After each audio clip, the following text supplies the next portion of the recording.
شفا نہ جانے کتنے گھنٹے کچن میں لگی ان لوگوں کے کھانے کے لیے کھانا تیار کرتی رہی تھی۔ خدیجہ نے ساری کوکنگ سکھائی تھی، وہ ان کاموں میں کافی ایکسپرٹ تھی۔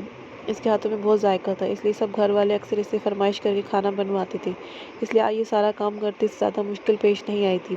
ایک طرف اسے یہ بھی سکون تھا کہ ان کاموں میں الجھے وہ شماس بخش سے دور تھی، ورنہ اس شخص کی موجودگی میں اس کا روم میں رہ پانا مشکل ہو جاتا۔ وہ شماس بخش کے سامنے سے بچنے کے لیے اس سے بھی زیادہ مشکل کام کر سکتی تھی۔ تم تھک گئی ہوگی، اب ریسٹ کرو، باقی کا کام ملازمین کر لیں گی۔ اتنی ساری خواتین میں صرف نائلہ بیگم ہی تھیں جنہیں شفا کا خیال آیا تھا۔ نائلہ بیگم کا سسرال بھی قریب ہی تھا، وہ زیادہ تر اپنے میکے میں ہی پائی جاتی تھی، لیکن وہ باقی سب کی نسبت شفا کے معاملے میں نرم دل ثابت ہوئی تھی۔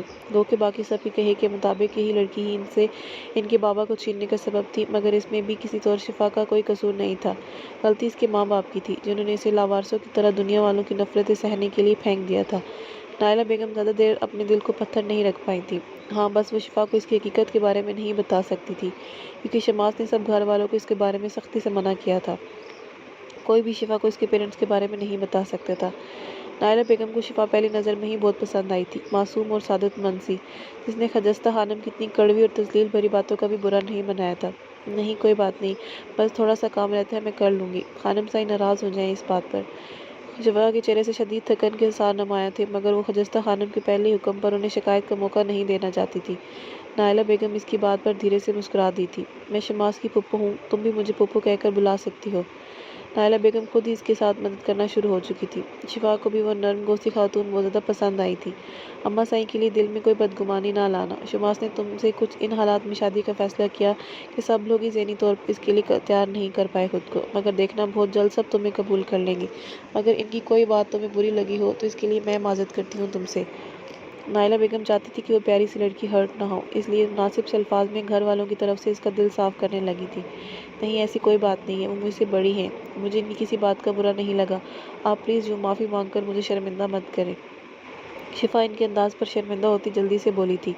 اس کے بعد شفا جتنی دیر بھی کچن میں رہی تھی، نائلہ بیگم اس کے ساتھ کھڑی رہی تھی۔ ڈنر کا ٹائم بس ہونے ہی والا تھا۔ شفا نے ملازمین کی مدد لیتے سارا کھانا ڈائننگ ٹیبل پر لگوا دیا تھا۔ ارے تم کہاں جا رہی ہو، آؤ نا ہمارے ساتھ ڈنر کرو۔ اسے کچن سے نکل کر دوسری جانب جاتا دیکھ نائلہ بیگم نے اسے روکا تھا۔ نہیں، مجھے بھوک نہیں ہے، میں تھک گئی ہوں، ابھی تھوڑی دیر آرام کروں گی، اس کے بعد کھا لوں گی۔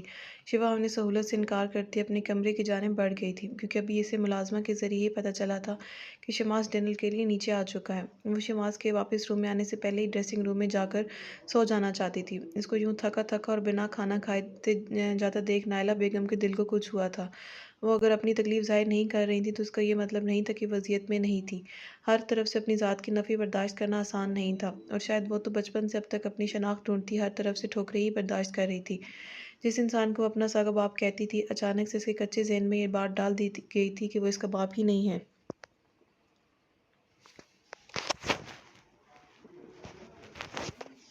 12 سال کی عمر میں اس بچی کو معصوم دل توڑ دیا گیا تھا، جس کے بعد آج تک وہ اپنی اصل شناخت کی خاطر تڑپ رہی تھی۔ اس کے پاس اس کی ذات کا غرور ہی نہیں بچا تھا۔ مولوی صاحب نے اس کی ذات کے بوجھ کو بہت ہی آرام سے اپنے سر سے اتار کر شماس بخش کے سر پر ڈال دیا تھا، جس شخص کے آگے وہ کوئی وقت ہی نہیں رکھتی تھی، جس نے اسے صرف اپنی محبت سے انتقام لینے کے لیے اپنی زندگی میں شامل کیا تھا، جس کے گھر والے جب چاہے ذلیل کر دیتے۔ اس شخص کو ذرا سی بھی فکر نہیں تھی، جیسے وہ اسے بیوی بنا کر نہیں بلکہ اپنے گھر والوں کے لیے نئی ملازمہ لایا ہو۔ اس بیچاری کے دل کو ہر مقام پر کچلا جا رہا تھا، لیکن وہ سب برداشت کر رہی تھی، کیونکہ اسے اب بھی ایک امید تھی کہ جب اسے اس کے والدین کے بارے میں پتہ چلے گا تو وہ ان کے پاس چلی جائے گی، ان لوگوں کی محبت تو اسے ضرور ملے گی۔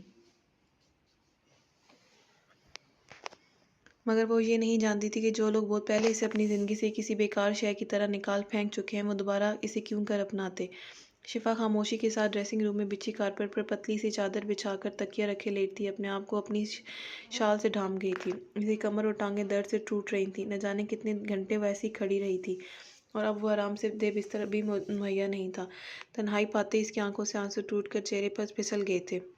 وہ چت لیٹی آنکھوں پر بازو رکھے ہوئی تھی، اس کے پاس اوڑھنے کو کوئی گرم شے نہیں تھی۔ اسے ٹھنڈ لگتی بھی بہت زیادہ تھی، مگر اس وقت وہ یہاں کے کسی بھی فرد سے کوئی بھی مدد یا ہمدردی نہیں چاہتی تھی۔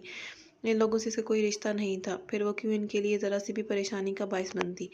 उसने सुबह बस थोड़ा सा नाश्ता किया था, सुबह से लेकर अब तक इसने कुछ नहीं खाया था, मगर वो इन सब लोगों के बीच बैठकर खाना नहीं खाना चाहती थी जिनके सरों पर ऐसे मुसलत किया गया था। खाली पेट नींद आना भी मुश्किल था, मगर वो आंखें मूंदे सोने की कोशिश करने लगी थी। आज तो खाना खाने बहुत अच्छा बना है, इतनी लजीज बिरयानी मैंने आज तक नहीं खाई। शमास ने पहली चम्मच लगाते ही बेख्तियार खाना बनाने वाले की तारीफ की थी। इसके वहमो गुमान में भी नहीं था कि ये खाना इसकी ज़ोजा मोहतरमा भी बना सकती हैं। बाकी सब मर्द भी तारीफ किए बना नहीं रह सके थे। जब ख़वातीन जानती थीं कि यह खाना किसने बनाया है, इसलिए इनमें से किसी ने कोई तारीफ नहीं की थी, लेकिन खाना उन्हें भी बहुत ज़्यादा पसंद आया था। शाइस्ता खानम सबको मना कर दिया था कि कोई भी शिफा का नाम ना ले। वो नई मुलाजमा कहने ही वाली थी जब इनसे पहले नाइला बेगम बोल पड़ी। आपकी बेगम ने ये सारा खाना बनाया शमास, वो भी बिल्कुल अकेले, किसी की हेल्प नहीं ली इसने। माशाल्लाह से काफ़ी सलीकाशार और सादतमंद बच्ची है। अम्मा साईं के एक बार कहने पर ही खाना बनाना शुरू हो गई। बहुत ही खुश इखलाक बच्ची है, मुझे तो बहुत अच्छी लगी है। नाइला बेगम के मुंह से निकलने वाले अल्फाज इन सब के हाथों को वहीं ब्रेक लगा गए थे।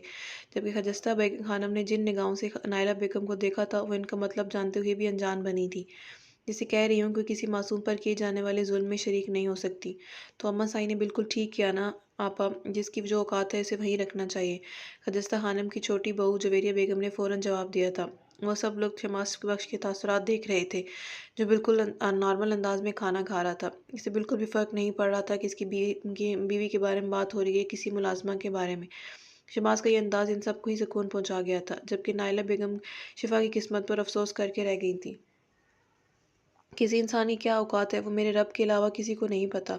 हाँ, मगर इंसानियत के नाते हमें क्या करना चाहिए, ये बात हम सब बहुत अच्छे से जानते हैं।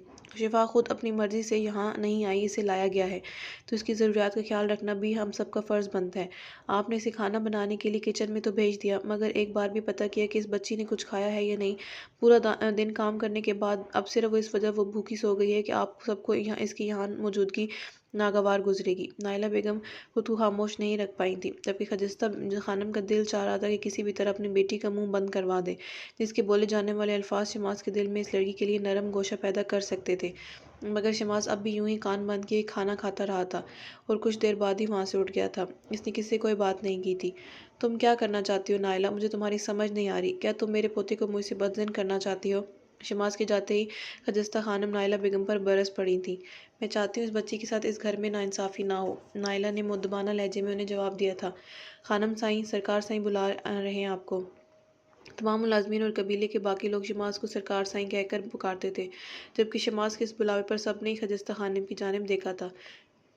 शमास यहाँ खामोशी से उठ गया था, क्योंकि वह सबके सामने अपनी दादी को उनकी गलती बताकर शर्मिंदा नहीं करना चाहता था, लेकिन इसका यह मतलब नहीं था कि वो इस मामले में खामोश रहता।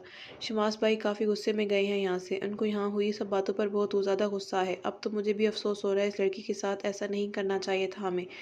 लाइबा को भी अपनी फूफो की बातें सुनकर अफसोस हुआ था। इसकी बात के जवाब में कोई कुछ नहीं बोला था, जबकि जवेरिया बेगम इसे घूरती खामोश रहने का इरादा कर गई थी।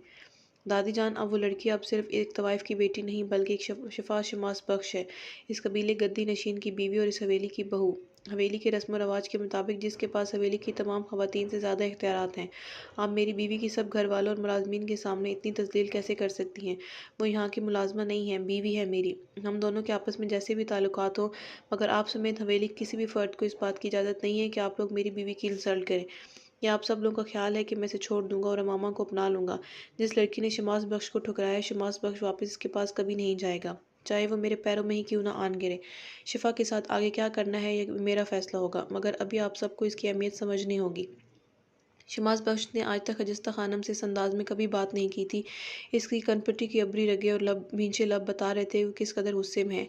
वो एक तवाइफ की बेटी है शमास, हमारी नस्ल इससे आगे नहीं बढ़नी चाहिए। अगला गद्दी नशीन एक तवाइफ ज़ादी की औलाद नहीं होना चाहिए। खजिस्ता खानम की बात ने शमास बख्श को मज़ीद सुलगा दिया था। वो तवाइफ ज़ादी नहीं है, वो पीर मखदूम बख्श का खून है। जितनी जल्दी हो सके सच को तस्लीम करें। शमास उन्हें अच्छे से बावर कराता वहाँ से निकल गया था। शमास शदीद गुस्से के आलम में रूम में आया था, जहाँ से वो लड़की कहीं दिखाई नहीं दी थी। दराज से सिगरेट निकालते इसने सबसे पहले अपने गैज़ो गज़ब को कम करने की कोशिश की थी। वो वॉशरूम में नहीं थी। शमास ड्रेसिंग रूम की जानिब आया था, जहाँ रूम से आती रोशनी की वजह से शमास सिर्फ इतना देख पाया था कि वो ज़मीन पर सोई हुई है। शमास ने लाइट ऑन की थी जब सामने ही वो कारपेट पर बिना किसी बिस्तर और गर्म शय के पड़ी सिकड़ी सिमटी नजर आई थी। शमास ने सख्ती से मुठियाँ भींच ली थी। जब वो इसके सामने होती थी तो वो अपना सारा गुस्सा इस पर निकाल कर इसे बुरी तरह हर्ट कर देता था, मगर इस लड़की की ज़रा सी तकलीफ भी इसे बर्दाश्त नहीं हो पाती थी। इस वक्त भी ज़मीन पर सोया देख इसके दिल को कुछ हुआ था। शिफा, इसने वहीं खड़ी ऊंची आवाज़ में पुकारा था इसे। शिफा ऐसे ही बेसुध पड़ी रही थी। वो आगे बढ़ा था और इसकी कलाई थाम कर इसे अपनी जानिब खींच चुका था। इसकी गिरफ्त इतनी ताकतवर थी कि शिफा सोते में किसी प्लास्टिक गुड़िया की तरह सीधी की सीधी खड़ी होती इसके सीने में आन समाई थी।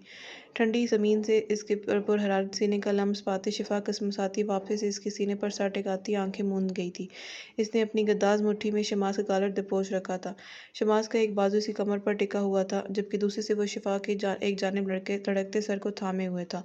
शिफा, अब की बार शमास का लहजा बोझल हुआ था। शिफा की नरम गरम सांसें और होंठों का लम्स शमास को अपने सीने पर महसूस होता इसके अंदर एक अजीब सी हलचल पैदा कर गया था।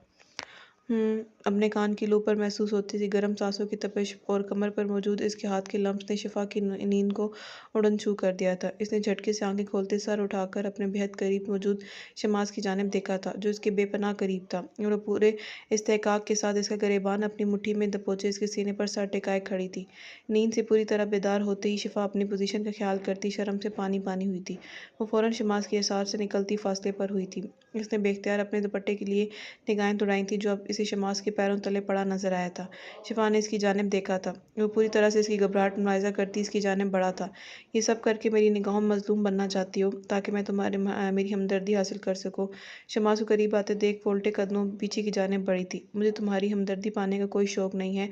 तुम इस दुनिया के आखिरी इंसान हुए ना, तब भी मुझे तुम्हारी हमदर्दी पाने का कोई शौक नहीं है। तुम इस दुनिया के आखिरी इंसान भी हुए ना, तब भी मैं तुमसे कोई मदद नहीं मांगूंगी। शिफा से करीब आने पर घबराहट का शिकार हो रही थी। वो बिल्कुल दीवार के साथ लग चुकी थी, जबकि शमास थोड़ा सा फासला रह जाने के बावजूद मुझे करीब आ रहा था। ओह सच, मैं तो भूल ही गया था, तुम तो नफरत करती थी ना मुझसे। शमास इसकी इस दिन वाली हरकत का मजाक उड़ाते बोला था, जबकि इसकी सर्द निगाहें इस मजाक का हिस्सा बिल्कुल भी नहीं लग रही थी। हाँ, क्योंकि तुम्हारे और तुम्हारे इस बॉस की वजह से मुझे मेरी शिनाख्त तक नहीं जाने दिया जा रहा। अब्बा सब जानते थे, सिर्फ तुम लोगों की धमकी की वजह से उन्होंने मुझे कुछ नहीं बताया। क्या दुश्मनी है तुम लोगों की मुझसे? क्यों तुम मुझसे मेरे पेरेंट्स के बारे में नहीं बता रहे? अगर मैंने तुम्हारा कोई कसूर किया है तो तुम मुझे इसकी जो चाहे सज़ा दे दो, मगर खुदा के लिए मुझे मेरी शनाख्त बता दो, मुझे मेरी ज़ात का गरूर लौटा दो। शफा अजियत की आखिरी दोराय पर पहुंचती शमास बख्श के सामने हाथ जोड़ गई थी। इसने कितनी मुश्किलों से अपने आंसुओं को रोके रखा हुआ था, ये वो ही जानती थी। कुछ सेकंड्स के लिए वो भूल चुकी थी कि सामने मौजूद इंसान को वो अपना दुश्मन मानती है। इसे याद था तो बस इतना ही कि ये इंसान अगर चाहता तो इसे इसकी पेरेंट्स तक पहुंचा सकता था। वो इसके आगे गिड़गिड़ाते पूछ रही थी,